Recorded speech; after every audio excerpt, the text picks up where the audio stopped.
Selamat datang di analisis mendalam mengenai doktrin pertahanan Mosaik. Sebuah strategi yang mengubah Iran menjadi labirin militer tak terpusat yang sangat mematikan. Bayangkan sebuah struktur militer yang tidak memiliki kepala, namun setiap bagian tubuhnya tetap bisa menyerang dengan presisi, meski pusat sarafnya telah dihancurkan. Inilah visi Mayor Jenderal Muhammad Ali Jafari. Di Pusat Strategi IRGC, ia merumuskan ulang cara Iran bertahan dari ancaman negara adidaya. Semua ini berakar dari trauma perang Iran-Irak tahun 80-an, di mana mereka belajar bahwa ketahanan geografis jauh lebih penting daripada teknologi canggih. Analisis Jafari terhadap operasi Shock and Awe Amerika di Irak tahun 2003 menjadi katalisator utama untuk memulai proses desentralisasi besar-besaran ini.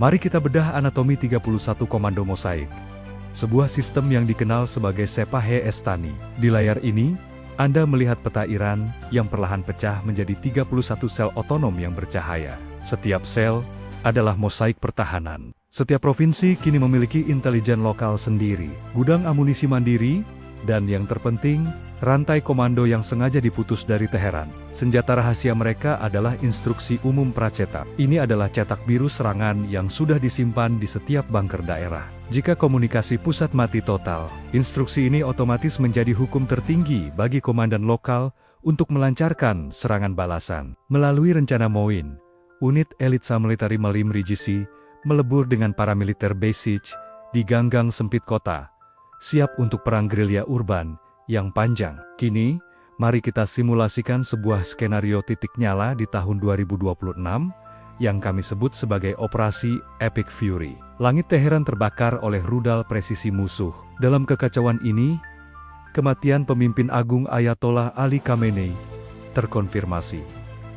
Biasanya, ini berarti kekalahan. Namun dalam doktrin Mosaik, inilah saat aktivasi otomatis dimulai tanpa memerlukan satupun perintah dari pusat. Dari pegunungan Zagros, unit-unit provinsi mulai meluncurkan rentetan rudal balistik dan drone secara sporadis, namun masif. Pangkalan regional musuh dihantam dari berbagai arah yang tidak terduga, menciptakan kekacauan logistik bagi penyerang. Di laut, taktik salami slicing diaktifkan. Kapal serang cepat dan ranjau laut melumpuhkan Selat Hormuz secara otonom.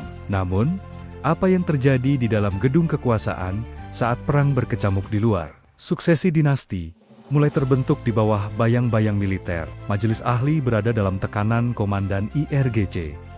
Mojtaba Khamenei diangkat sebagai pemimpin tertinggi ketiga untuk menjaga legitimasi. Ini menandai mutasi kekuasaan. Iran bukan lagi teokrasi ulama murni, melainkan sebuah kediktatoran junta militer yang menggunakan dinasti sebagai boneka. Ancaman ini tidak berhenti di perbatasan. Sel clandestine internasional diaktifkan sebagai ancaman asimetris global terhadap kepentingan lawan.